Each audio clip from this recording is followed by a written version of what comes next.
If you think eye exams are just for glasses, think again. Your eyes can reveal macular degeneration long before symptoms appear, and now we finally have treatments that can make a difference. Don't wait for symptoms. Watch this episode and find out how to protect your vision today. Hello and welcome to the Dr. Kerry Gelb Open Your Eyes podcast. I'm Dr. Kerry Gelb, host of the documentary Open Your Eyes. If you enjoy our interviews, press like, subscribe, share, and hit the bell for updates on new episodes. Great news! Our full-length documentary is now streaming on Amazon Prime, Apple TV, iTunes, Google Play, and YouTube Movies and Shows. Visit my new website, wellness1280.com, for guest links, resources, and past episodes. And I'd love to hear from you. So reach out to me anytime at drkerrygelb@gmail.com. That's drkerrygelb@gmail.com. So please sit back now and enjoy my conversation on macular degeneration with Dr. Julie Rodman. Macular degeneration is the leading cause of blindness in people over the age of 55. It comes in two main forms, dry and wet.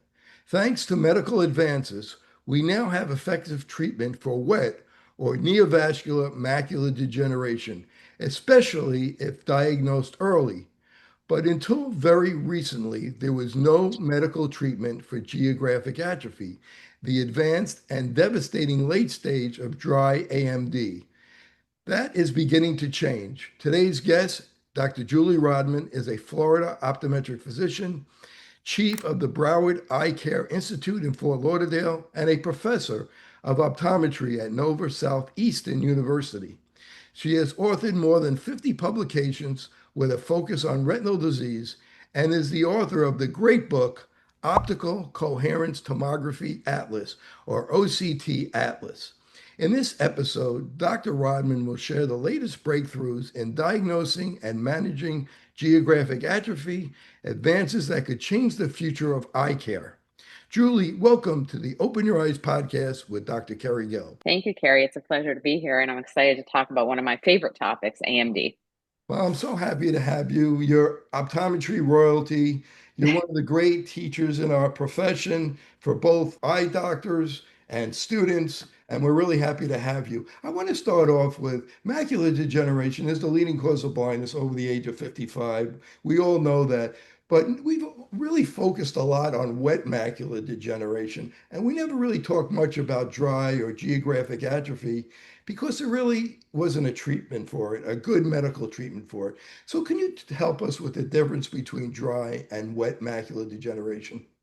Absolutely. So, as you said, AMD is this really wide spectrum of disease. And I think it's important that we all understand. I think we all understand that not all AMD is created equal, right? So it's always been that the bad AMD was, the wet AMD, but then there was a treatment for it. So the even worse AMD was the geographic atrophy because there wasn't a treatment. And now everything has changed. And we're really entering such a wonderful time in this profession. But it's very important for optometrists to go back to the cutting board and look at the different stages of AMD, which I'm sure we're going to talk about, and be able to differentiate between the development of wet or choroidal neovascular membrane and the development of geographic atrophy. And I think that the hindrance that really has been the issue here is that over the years, because we didn't have a treatment for GA, we weren't looking for it, right? So if somebody didn't have a bleed, who cares? Nothing we can do for them. So now that we have these new advents and we have these great new therapies, it's on us to be excellent diagnosticians. And we're lucky that we practice in an age now where we have all these amazing multimodal imaging modalities that can help us to be better diagnosticians. What's interesting to me is there's about 11 million people worldwide that have macular degeneration, and that 5 million of them have wet and the 5 million have geographic atrophy. And I don't think most people realize that. And in the United States, there's about 1.5 million people overall to have geographic atrophy, and 160,000 people go blind each year. And that 25% of legal blindness in the United States is from geographic atrophy, and in the UK. And I just want you to make some comments. Somebody who's a professor who sees a lot of patients, that us downplaying geographic atrophy for all these years. I know you alluded to it, but I really think that it's something that, we kind of pushed under the table and there's nothing we could do for you. But now there is something that can be done. Yeah, I mean, that number that you stated, 1.5 million, the first thing I always say to people is think about Manhattan, right? Think about the population of Manhattan.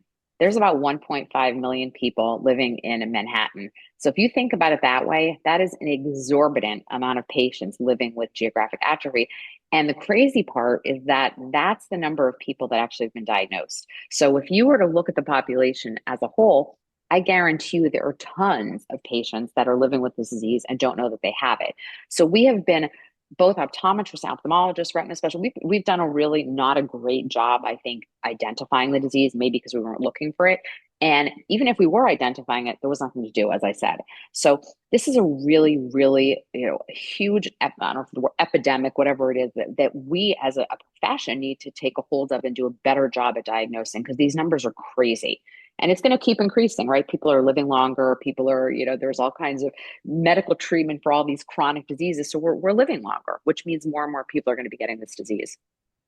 And so it's important to look at the stages of macular degeneration and when to intervene in the stages. So if you could go through the stages, early, intermediate, late stages, and when we have to worry about the intermediate to actually be converting into either wet or geographic atrophy. So I teach the retina course at the university, and the classification system that we use is called the Beckman scale. There's also a very popular classification that the American Academy of Ophthalmology has put out, but we tend to use the Beckman scale. And the Beckman scale breaks it down in a very easy fashion. The first classification is called no AMD. And you ask yourself the question, Carrie, why do we have to have a classification called no AMD? And really the answer is that the definition is that you could have very, very tiny hard drusen and not have AMD. And the problem as a profession is that, my students, whoever, they'll look at the retina, they'll say, oh, I see a little drusen, Dr. Rodman, the patient has macular degeneration. And that is a fallacy, right? You're allowed to have tiny little small hard drusen and not have the disease. So I think that that's actually a very important classification, just knowing that you can have drusen. Once the drusen become about 63 to 125 microns, that's considered early. So if you're trying to think of it from a perspective, what does that mean? Right? What does 63 to 125 microns mean? If you look at the size of the central retinal vein as it's leaving the optic nerve head, that's about 125 microns in diameter. So if you look at a drusen and it's approaching that width, that diameter, you're entering the intermediate stage of the disease. So the early stage has to be a little smaller than that diameter of that vein. Once we get into a large drusen that's 125 microns or larger, or if there's evidence of pigmentary changes, you're now in the intermediate stage. Pigmentary changes is really important because remember that when the RPE becomes sick, it atrophies and it begins to disperse with RP hyperplasia, whatever you want to call it, intraretinal hyperreflective foci. That's an indication that there's significant disease occurring in the outer retina. So now we're in the intermediate stage. Those are all considered dry though, right? We won't see any evidence of bleeding in those stages. From intermediate, we branch off in two directions, right? We're either going to go to geographic atrophy, which is the first form of advanced dry, or wet, choroidal neovascular membrane. Remember, everyone knows the CNV is a breakdown in the blood retinal barrier. So we have blood in the subretinal or sub-RP space. Dry is when there's atrophy to the tissue. But I think that what everyone needs to remember is that drusen size matters. Drusen size is going to dictate if this patient is going to go on to develop advanced disease and how quickly they are, and I'm sure we're going to talk about this, but there are specific risk factors and things when you're looking at scans to figure out, is this patient going to go on at a more rapid rate than another patient? But that's essentially the quick and easy or dirty way, the Beckman classification for describing the disease. And I will also, emphasize here how important it is that we are classifying correctly, because what you're going to tell patient A that has early disease is different than what you're going to tell patient B that has intermediate disease. There's so much now that we can do for, and not so much, but we have artificial intelligence for intermediate disease, different things that can be implemented in practice. So if you're not categorizing properly or you're not identifying, then honestly, you're putting the patient, I think, at a risk of more rapid progression.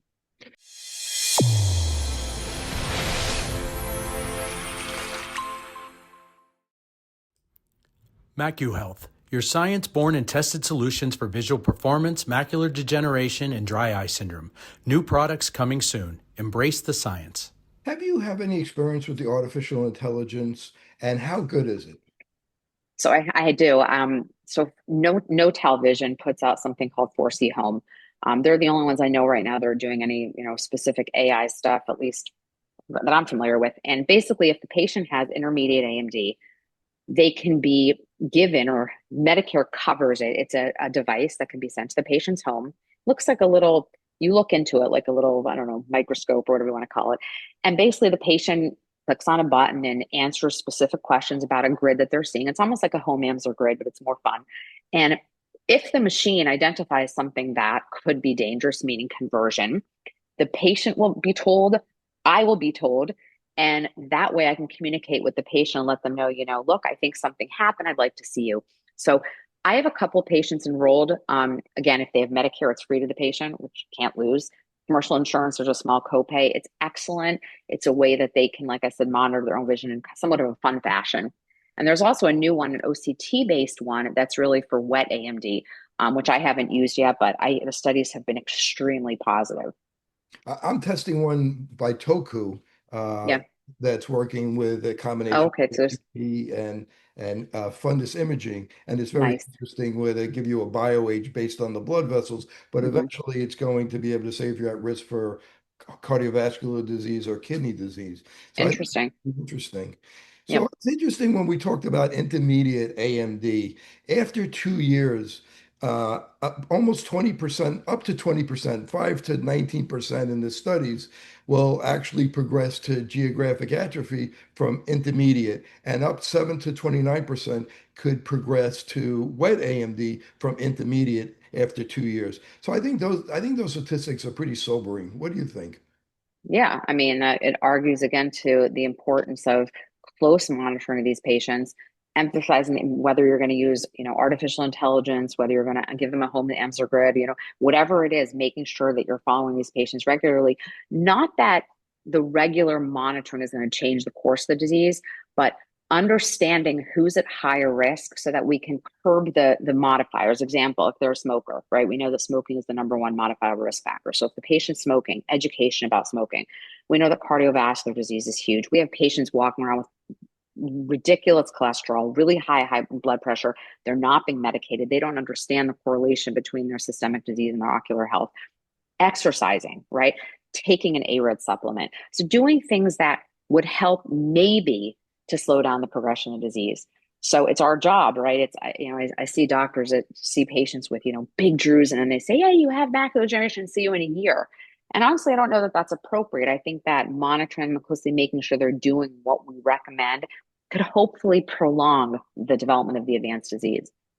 And about 10% of the population, maybe somewhere around there, still smoke, which really surprises me. Yeah.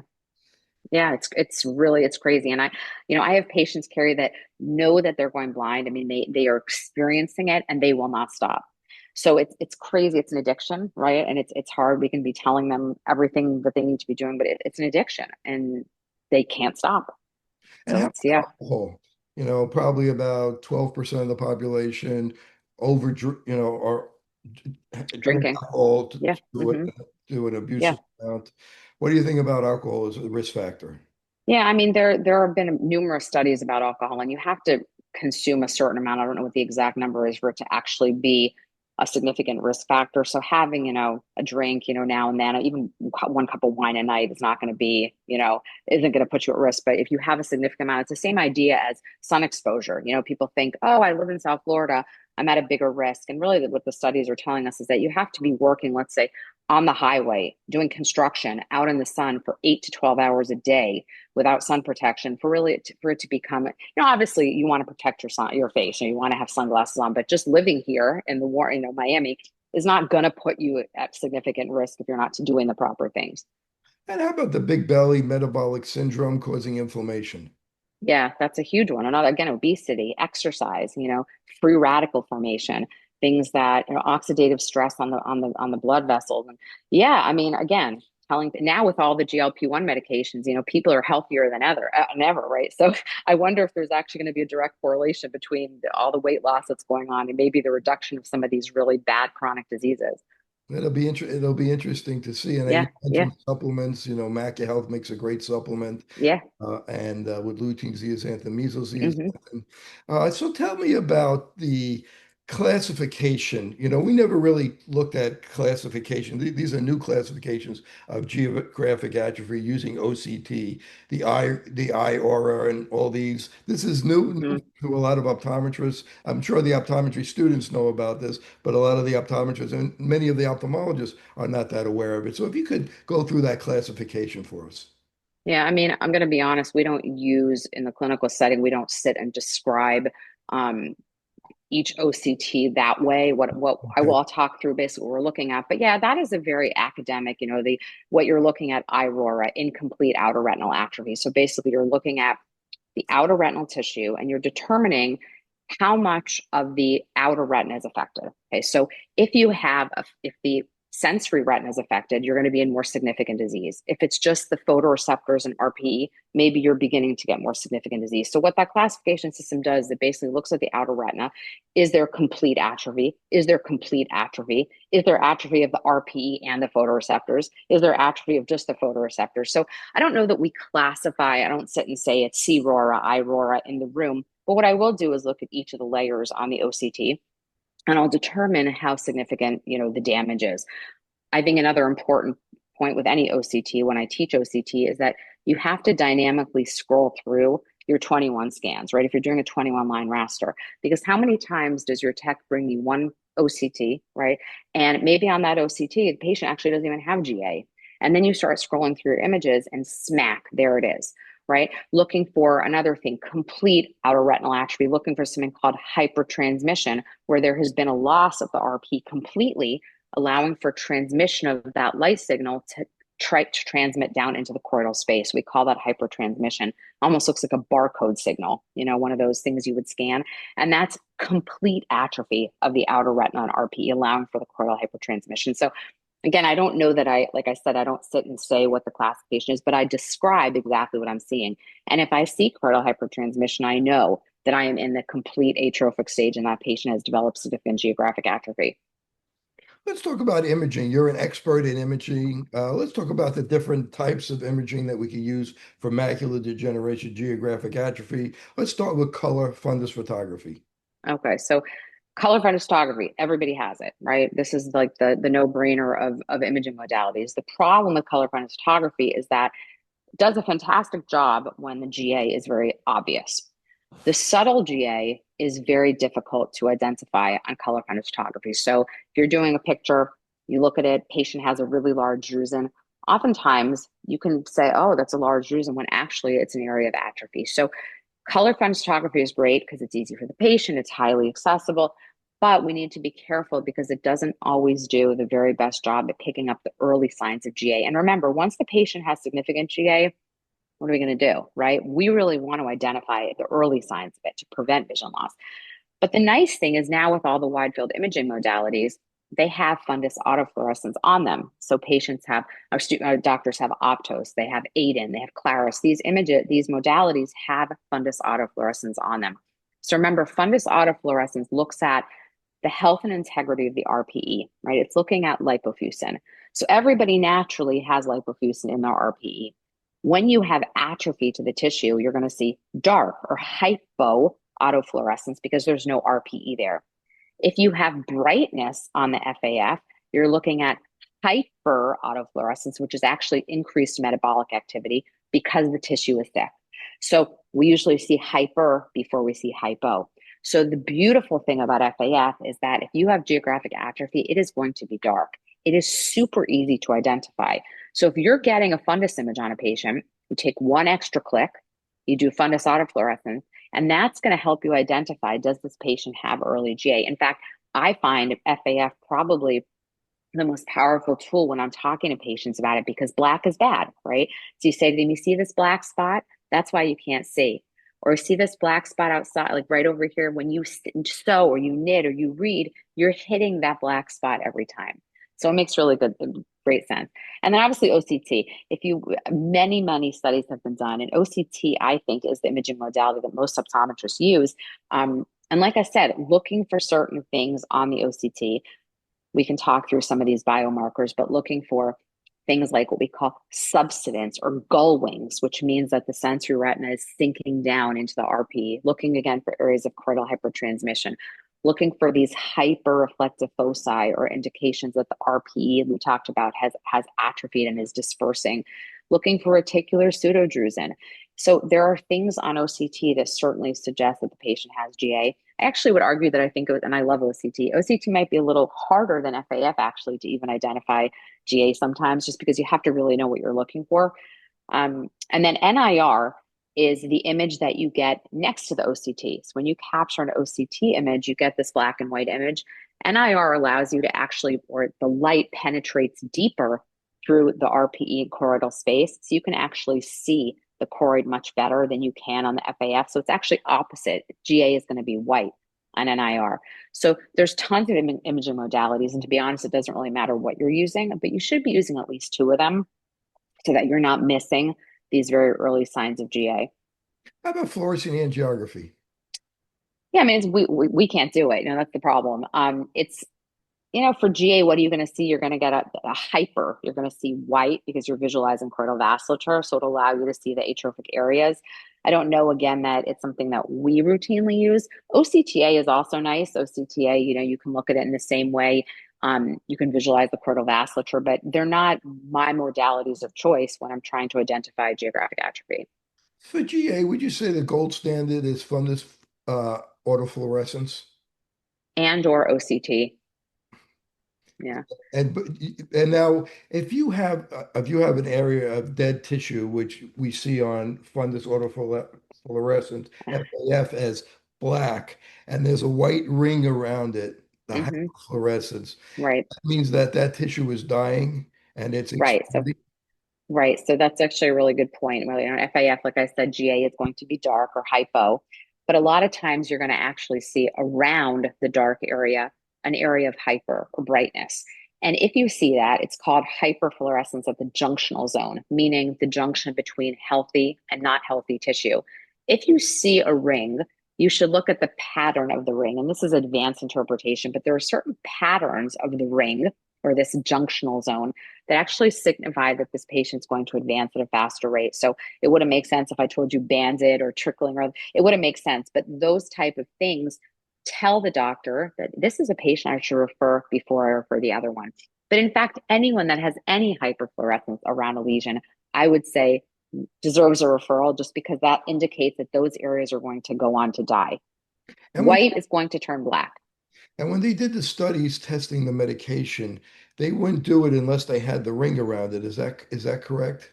I'm not familiar 100% with what, I don't think so. I know that the microns that they had to be next to the fovea, I don't know that they had to have that, but maybe they did. I'm not 100% sure. I'm not sure. So tell me about the progression of geographic atrophy. What are we looking for? How fast does it progress? Think about, a lesion that's where it is, like if it's under the fovea, does it progress slower? Right. If it's parafoveal, does it faster? Right. So we have two types of locations. We can say that it's subfoveal, right? Meaning that it's right in the foveal center. And that's when patients really recognize that they can't see, or an extrafoveal lesion. And when I was learning about GA, if someone were to ask me which one progresses faster, the patient that has a subfoveal lesion or the patient that has an extrafoveal, I would have been like, oh, the subfoveal lesion. It's actually the opposite. Patients that have extrafoveal lesions, so patients that may still be 20/20, right, and have these little black spots around the macula, those are going to progress faster than a patient that has a subfoveal lesion. And it takes about 2.5 years for those extrafoveal lesions to encroach upon the foveal center. So this argues, again, I keep bringing this back to the importance of early detection, right? If you have to find those extrafoveal lesions to refer them for possible intervention so that they don't affect the fovea, because it takes, again, on average, about 2.5 years for those lesions to reach the foveal center. Other things to think about, the focality, is it a multifocal lesion or a unifocal lesion, right? If the patient has a lot of satellite lesions versus one, the patient that has a multifocal lesion is going to progress at a faster rate than the unifocal. Do they have it in the other eye, right? Patients that have one eye or bilateral disease are going to progress at a much faster rate. These are simple things that optometrists should know. So when they're thinking about who's going to be an ideal candidate, there's never an ideal candidate, but who should I refer before the other one? These are some of the things to think about. And what size does it progress at? I read a study that it could actually progress at the size of the optic disc, about Right. 12 meters squared. I thought that was very, very, I was shocked by that. Yeah, that's actually new data. We used to look at it just as far as, how close is it to the foveal center. Now they're looking at it in terms of disc diameters. I think the number was 1.5 or something. I think that I'm not, again, these are all new things that and how we're describing or how we're measuring them. But yeah, it's close and it's fast. Yeah, it's unbelievable. And talk about some of the symptoms, early symptoms, later symptoms that people will have if they have geographic atrophy, or if they're home, they're listening to this, because a lot of people from the public are going to listen to it, not just Mhm. doctors and or optometry students. So what are some of the symptoms that they may have? Really, the earliest symptom, and this is something that a lot of people probably don't know, is trouble seeing at night.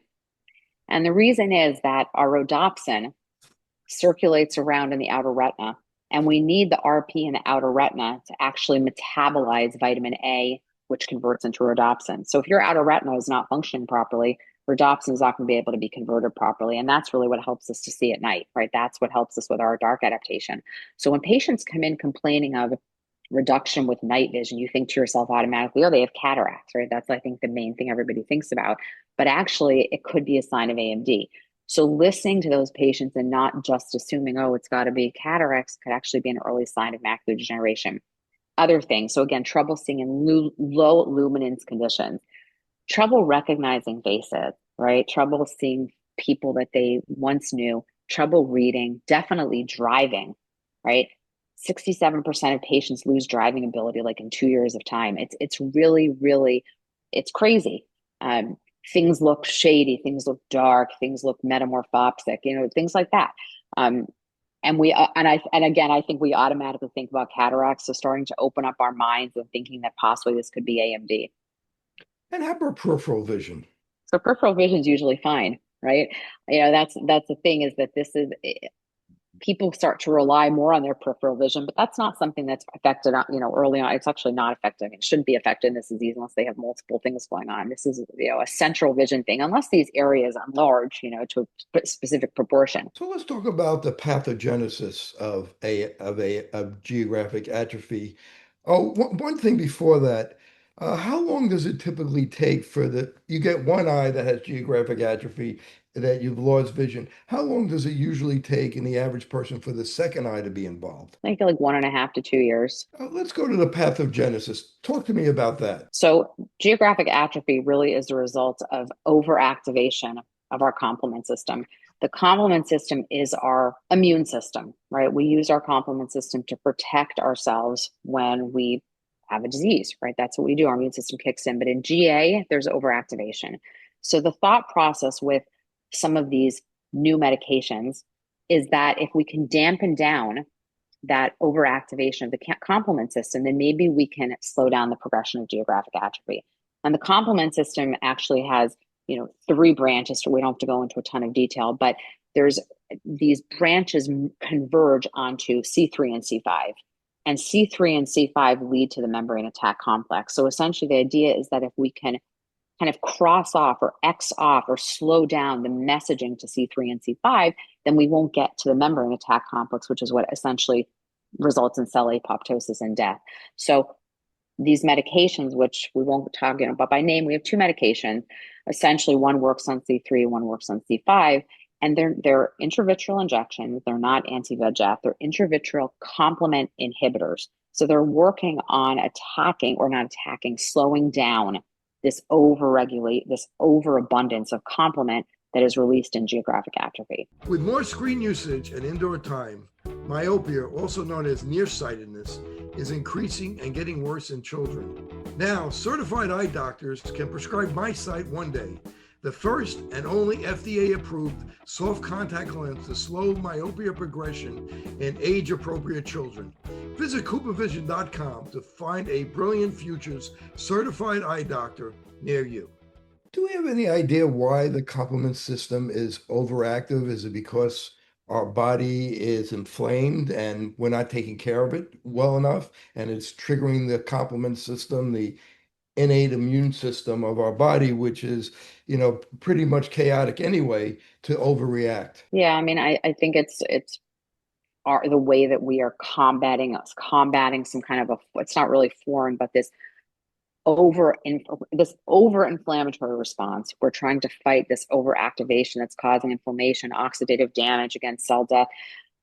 It's like a fight or flight kind of thing. The body's recognizing something's wrong, and I think it's going into high gear. I don't know that that's something that's been well researched. If we had the answer to that, I think AMD would be much easier to treat. But for some reason, that's just the way that our bodies are responding to this negative reaction. It's interesting the way the complement system works, because it's a bunch of different proteins. I think it's up to 50 different proteins. And Mhm. so if it's attacking a virus, it'll actually puncture a hole in the virus and kill the virus. And it actually looks like that's what it's doing to the retina. It's puncturing holes in the retina. That's interesting. I don't have you seen like a histopathologic? I don't know.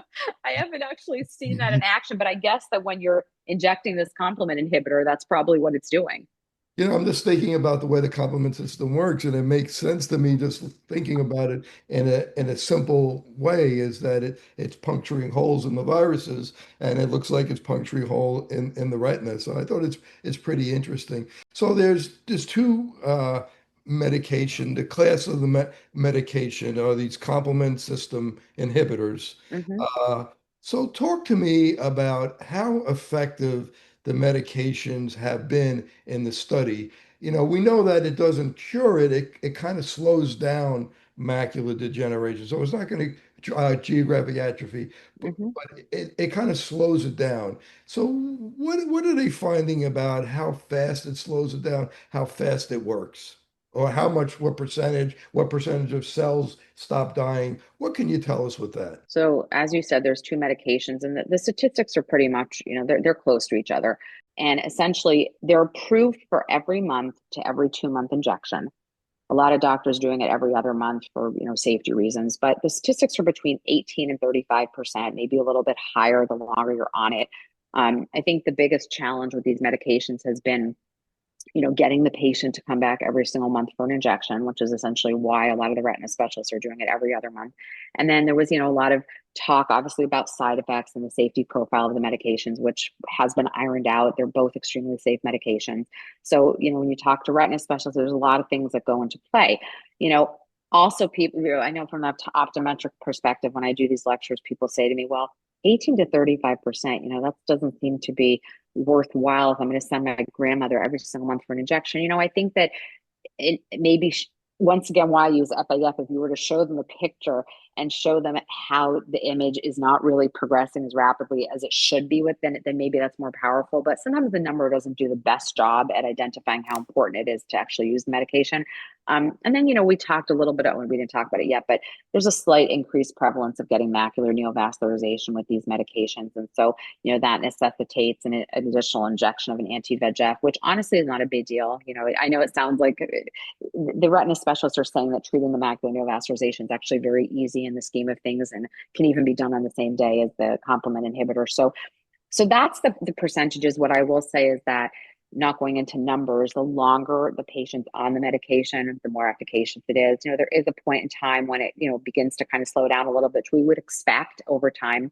But I like to say to the patient, if you're going to do this and the retina specialist decides that you're a good candidate, the longer that you stay with it, the better. It's almost like you're marrying it. I mean, you're making a decision that I'm going to do this and I'm going to stick with it.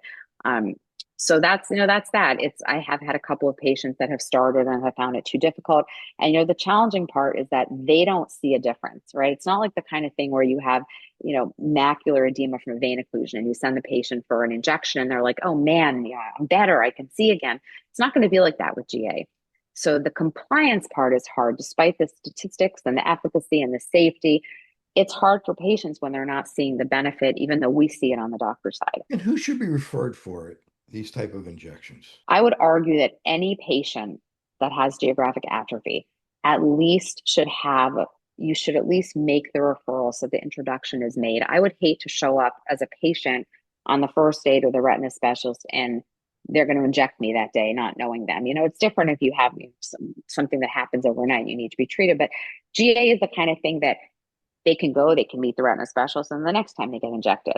So we do a whole lot of education on our side. I think that's our, what we're so good at is developing this rapport with the patients, letting them know what they're in for, if you want to say, setting up the referral with the retina specialist, let them at least make the introduction and then go from there. But the answer to your question is anybody that I identify a lesion on, I will at least begin to introduce the idea, especially if they have it in their other eye and they know what they're in for, if you want to say, they're much more motivated, right? They don't want to go blind. They don't want to lose their central vision. This is a tough question, but anybody that has GA, but is that anybody with intermediate? Because we know that, up to 20% could convert, or is that where do No. you draw the line that where they should be referred? What Yeah, what do you have to see in the retina to refer this patient?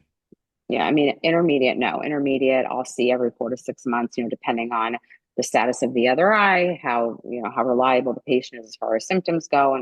But until I actually see one of the things we talked about, the multimodal imaging, whether I see the hypertransmission defect on OCT, whether I see the hypofluorescence or on FAF, the white or the light on NIR, once I see some indication that there's been atrophy, what I will tell you is I've lectured with a bunch of retina specialists, and what they say is that they're busy, right? They want to see the patients, but they want to see the patients when there's a reason to see the patient.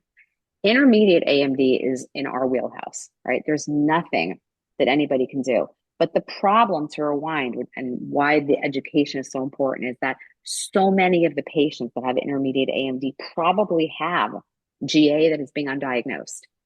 Because when you look at it fundoscopically, you just can't see it. You need to have help from a friend. And I've been guilty of it too until I started looking for it.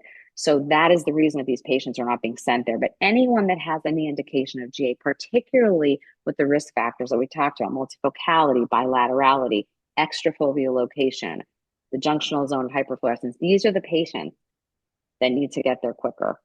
And they should have FAF. Absolutely. And you know that everybody has wide field imaging now. So this comes on the wide field imaging, most of them at least. So I think one of the points that we should also make is that if you have geographic atrophy, there's also a chance that you could also get wet macular degeneration. And if you have wet, you could also get geographic atrophy. Mm-hmm. Right. They're not exclusive of each other. So yes, we used to think that if you had one, I got the good one or I got the bad one, you're lucky, you're not going to get the other one. We know that is not true. And there was a lot of rumors for a while, that anti-VEGF, resulted in death of tissues. So if you were getting anti-VEGF for macular, for wet AMD, that you were going to convert and get dry. There's no correlation, first of all, with anti-VEGFs. That has nothing to do with it. But 100%, if you get one, it's not mutually exclusive of the other. And we're actually finding now that there are different types of membranes that are prevalent with geographic atrophy. You can get these little shallow occult membranes. We call them the double layer sign, that are extremely common alongside GA. And the question is, does that change the prognosis of the GA? Is it protective? What does it mean? There's so much stuff that's going on, but 100%, there is a lot of patients, unfortunately, will develop both. Is there anything that we didn't talk about GA that you'd like to talk about? Because I want to talk about your book for a minute. But before we move to your book, is there anything that we left out that the audience should know about when it comes to GA or macular degeneration in general? I would just encourage everybody that, if you have any multimodal imaging device, get good at it. Get good at it, be comfortable with it so that you are a master diagnostician. I'll tell you that there are so many cases, like I told you, where I have missed things, and these imaging modalities have really helped me. Go to CE lectures, learn about what you're looking for. We owe it to the patient. If we miss something and then they come back a year later and they've developed something and maybe we could have arrested it or slow down the progression, then how bad are we going to feel? This is an optometry's wheelhouse. So be proficient with what you have, ask questions, learn. And when you don't know, reach out to somebody. If we all don't know everything, but that's it. Just be on the lookout for it, because we haven't been for so many years. Thanks. And just so you know, I'm sure you know this, both of the companies have a website that has a provider listing. So if you're looking for doctors in your area that are injecting, you can go on the website, you can put in your zip code. and they'll tell you who's purchasing vials. So at least you know that, they're actively injecting, and form a rapport with them, try to make a relationship so you feel comfortable getting the patient over there. Tell me about went into writing your book. How long did it take, and when you thought of the idea to do it? So I've been really fortunate. Larry Alexander, I don't know if you knew him way back in the day, he was intimately involved with OCT learning. And when I was when I was in my prime, I became friendly with Larry, and he got me involved with OptiView, which is the company that, I use their technology. But he encouraged me to, become a master at something. Doesn't matter what it is, but become really good at something that you love. And so when OptiView came out with their first OCTA, we were really lucky at the university to get it. And I started to really develop this huge passion for it, because I knew that it was going to really we see a ton of disease at my clinic. I'm like, this is going to make me a better diagnostician. And I really just fell in love with it. And I traveled to Massachusetts. I worked with Dr. Nadia Waheed, who also had the unit. She taught me a ton. And I said, you know what, I bet a bunch of optometrists would benefit from learning about this at more of a rudimentary level. So I set off on a mission. And if I tell you that it was not easy, because I got rejected from every single publisher that I reached out to, and Slack was nice enough to take me on. And they said, and it's sad, what they told me is that optometrists are not going to buy this book. Optometrists are not, using OCTA. There's no need in the optometric realm for this. And so I got a lot of pushback, but persevered, if that's the word. And that was it really. And, now when I look at the book, the imaging is so much better now than it was then. The scans are so much clearer now than they were back then, but it's still a very good basic book on introduction to OCTA. But yeah, it was a project, probably 2 years from beginning to end. So you ready for part two? Yeah, right. We'll see. We'll see. Well, all of us in the optometric community are very proud of you. Like I said, you're optometric royalty. You've done great work for patients and for the profession itself. And we are very, very proud to have you in our profession. If people want to get in touch with you anyway, how can they do that? So my email is rjulie, Julie, @nova.edu. I also have a Facebook page called OCT Connect. So for anybody that wants to post something anonymously or with their name, I try to stay on top of it. If you have anything you ever want to talk about with more people, please post. But that's it. I'm always happy if I can help out any way I can. I want to thank Dr. Julie Rodman for joining me today. This is Dr. Kerry Gill for Open Your Eyes podcast. Thanks, Kerry. MacuHealth is a nutritional supplement leader. Our targeted formulas include MacuHealth for daily eye health, MacuHealth Plus for aging eye support, Vitreous Health for vitreous care, Vision Edge Pro for visual performance in athletes, TG Omega-3 for ocular and systemic wellness, and MacuHealth DM for eye and metabolic support. Call MacuHealth today and mention this podcast for special discounts. Experience the difference with MacuHealth. Nutrition you can see.